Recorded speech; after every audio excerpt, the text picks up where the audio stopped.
कोणीही बडबडायला लागले हल्ली इतिहासावरती, विधानसभेत पण बोलतात. खरं तर त्यांचं काही काम नाही, औरंगजेबावरती बोलतायत. माहिती तरी का औरंगजेब काय प्रकरण होतं? हे बाहेरून आलेले सगळे लोक, औरंगजेबाचा जन्म गुजरात मधला, दाहोद नावाच्या गावामधला औरंगजेबाचा जन्म.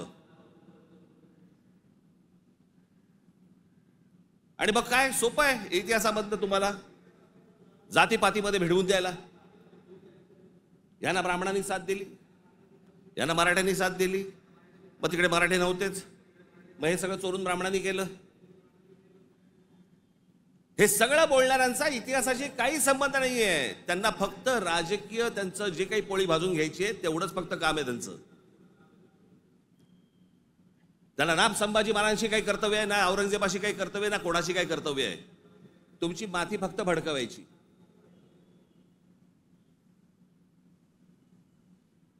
कसल्या इतिहास बोलतोय आपण? अहो, इतिहासाच्या पानात खोलवर गेलात ना, सगळ्या अपेक्षांची आणि कल्पनांची आणि भावनांची सगळी भांडी ठळाठळ फुटतील.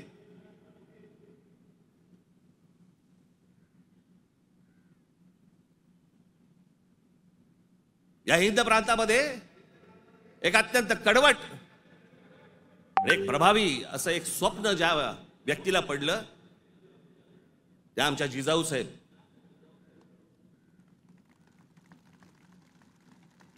हे त्यांचं स्वप्न त्यांचे वडील असल्यापासून त्या बघत होत्या. त्यांना समजत नव्हतं हे काय चाललंय. आमचीच लोक ह्या लोकांकडेच का चाकरी करतायत?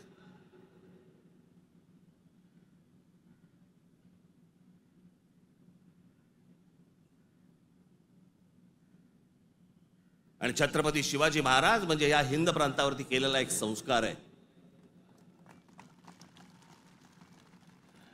तो एक चमत्कार आहे, ती एक विलक्षण घटना आहे.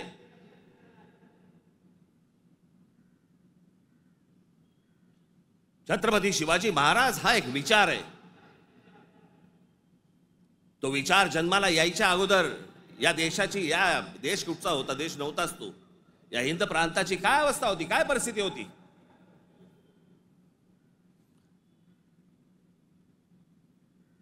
सर्व जातीचे लोक कोणाला कोणाच्याकडे होतेच ना कामाला.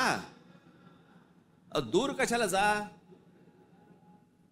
छत्रपती शिवाजी महाराजांचे वडील हे आदिलशाहीतच होते ना.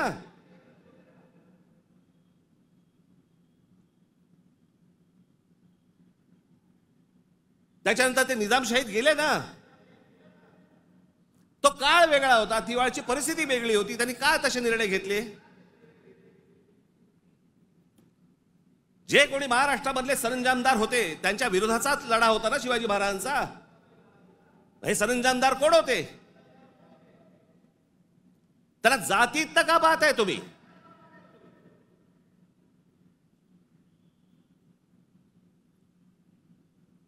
अफजल खानाचा वकील हा कोणी कुलकर्णी नावाचा होता, ब्राह्मण होता. अफजल खानाची बोलणी करायला गेलेला छत्रपती शिवाजी महाराजांचा वकील देखील ब्राह्मणच होता.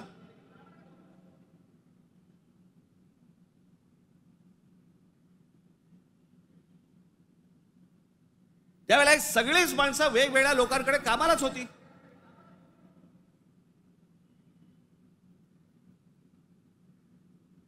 इतिहासातली प्रत्येक गोष्ट काही कागदावरती लिहिलेली नाहीये. त्यावेळेला त्या परिस्थितीत काय निर्णय घेतले असतील आपल्याला काय माहिती. 300-400 वर्षापूर्वीचा इतिहास, त्याच्यावरती आम्ही आज भांडतोय जातीत.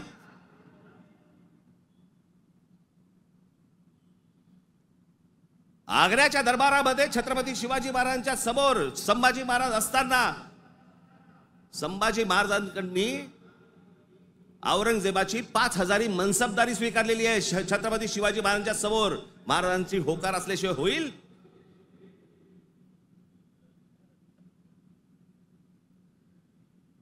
पण आता दरबारात अडकलोय, स्वीकारण्याशिवाय पर्याय नाही. आता स्वीकारू, नंतर बघू. राजकारण असतं ते. परिस्थिती काय, त्या परिस्थितीमध्ये कोणते निर्णय घ्यावे लागतात, काय परिस्थिती असते, आपण पाहणार आहोत का नाही?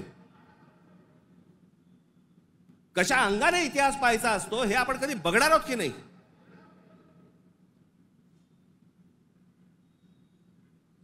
काही कशाचा कशाला माहिती नाही. छत्रपती शिवाजी महाराजांसाठी औरंगजेबाचा जो माणूस आला होता, मिर्झा राजे जयसिंग राजपूत हिंदू होता ना,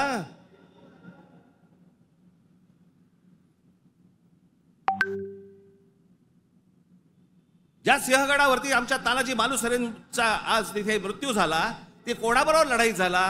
उदयबान राठोड बरोबर ना, राजपूत होता ना, हिंदू होता ना. काय घेऊन बसलोय आपण?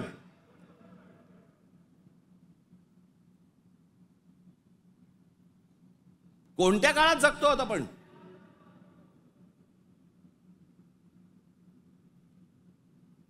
छत्रपती शिवाजी महाराजांच्या जन्माच्या अगोदरचा काळ वेगळा होता, नंतरचा काळ वेगळा आहे.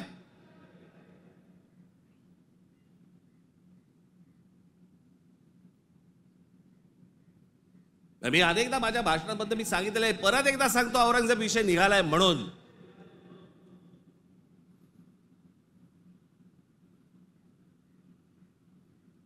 औरंगजेब बादशाह याचं राज्य कुठपासून कुठपर्यंत होतं? अफगाणिस्तान पासून दक्षिणेपर्यंत आणि इथे बंगालपर्यंत.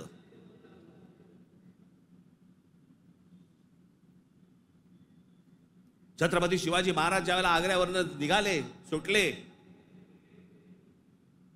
महाराष्ट्र जेव्हा आले, त्याच्यानंतर राज्याभिषेक झाला 74 साली आणि 1680 साली महाराजांचा मृत्यू झाला, निधन झालं त्यांचं. त्या दरम्यान औरंगजेबाचा एक पुत्र, मुलगा, महाराज गेल्यानंतर दक्षिणेत आलाय आणि औरंगजेबाच्या मुलाला शह म्हणजे राहायला जागा बरोबर घेतलं. हे संभाजीराजांनी घेतलंय. तो तिथून पळून आलाय. वाचा जरा इतिहास, वाचा जरा. औरंगजेब ज्या वेळेला आग्र्यावरनं निघालाय, महाराज गेले 1680 साली आणि औरंगजेब महाराष्ट्रामध्ये पोहोचलाय 1681 साली. 1681 ते 1707, 27 वर्ष तो महाराष्ट्रात लढत होता.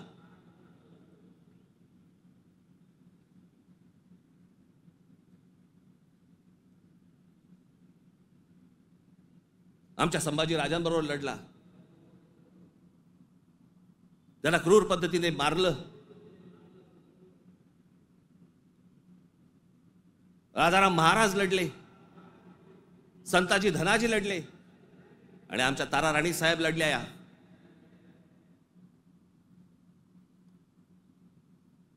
एक महाराष्ट्राचे खूप मोठे लेखक होऊन गेले, नरहर कुरुंदकर. त्या कुरुंदकरांच्या एका पुस्तकामध्ये फार अप्रतिम वाक्य आहे की मराठे सर्व लढाया हरत होते, पण औरंगजेब एकही लढाई जिंकू शकत नव्हता.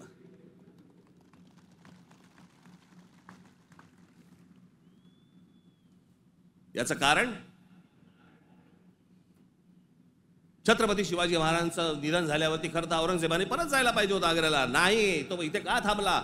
एवढा मोठ्या बलाढ्य प्रदेशाचा राजा, शहनशाह, एका 2.5, 3, 3.5, 4 जिल्ह्याच्या एका राजासाठी इथे ठाण मांडून का बसला?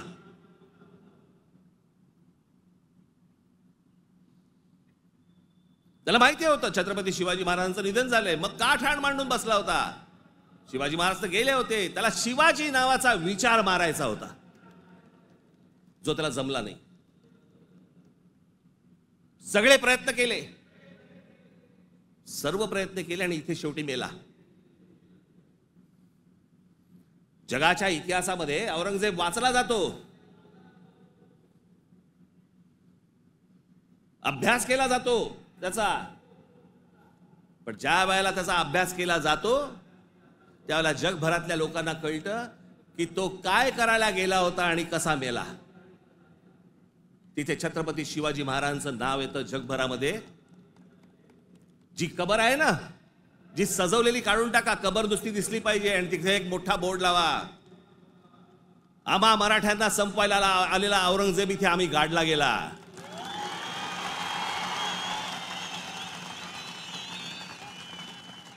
हा आमचा इतिहास.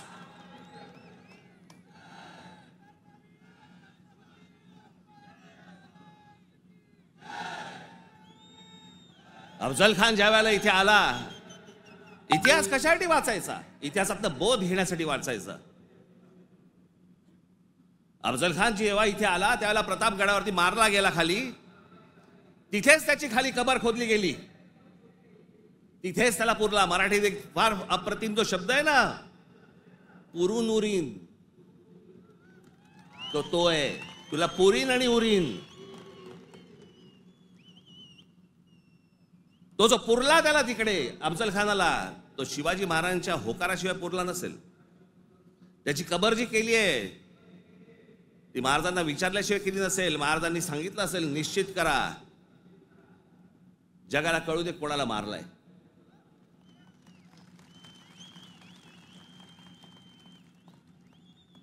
आपण ज्या मराठ्यांनी महाराष्ट्राने ज्यांना ज्यांना गाडले त्यांची प्रतीक नेस्तनाबूत करून चालणार नाही. ती जगाला दाखवली पाहिजेत, आम्ही यांना गाडलंय.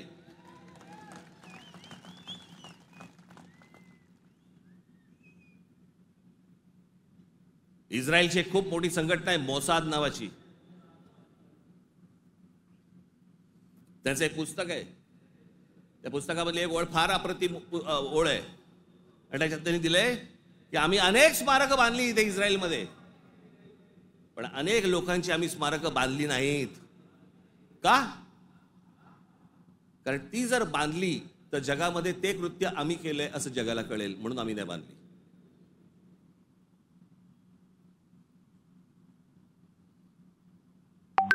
असा विचार ते करतात. आणि आम्ही कोणाला गाडले हे आम्ही जगाला दाखवायचं नाही. खरं तर शाळेतल्या लहान लहान मुलांच्या तिकडे ट्रिप घेऊन गेल्या पाहिजेत, बसेस भरून घेऊन गेल्या पाहिजेत, आणि लहान मुलांना सांगितलं पाहिजे, बाळांनो, महाराजांनी याला गाडला, हा आपल्यावर आला होता, हा आपल्या धर्मावर उलटला होता, हा आमची मंदिरं पाडत होता, हा आमच्या बहिणींची आबरू लुटत होता, याला आम्ही गाडला. नाही तर पुढच्या पिढ्यांना आम्ही काय इतिहास सांगणार आहोत?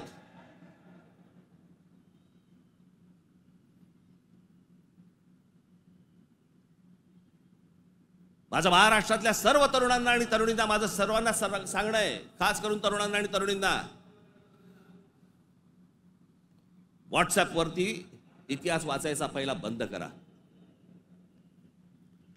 आणि इतिहास ज्या वेळेला तुम्हाला जातीतनं सांगण्याचा कोणीतरी प्रयत्न ज्या वेळेला करेल त्यावेळेला लक्षात ठेवा, तो कुठच्या ना तरी कुठच्या पक्षाला बांधील असेल. तुमची फक्त माती भडकवण्यासाठी हे सगळे उद्योग केले जातात. तुम्ही एक होऊच नाहीत, तुम्ही मराठी म्हणून एक येऊच नाहीत, तुम्ही महाराष्ट्र म्हणून एक येऊच नाहीत, याच्यासाठी जे सगळे प्रयत्न चालू असतात. मुळात विषय वेगळे असतात आणि मग विषय हे असले विषय काढून तुम्हाला भरकटवलं जातं, वेगळीकडे नेलं जातं, आणि आम्ही तिकडे बघतो आणि बाकीचे इकडे काम आटपून घेतात. मधल्या मध्ये अडाणींना जमीन पण मिळून जाते.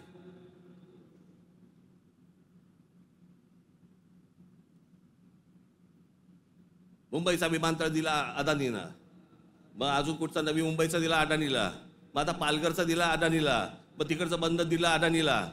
अदानी हुशार निघाला, आम्ही अडाणी निघालो.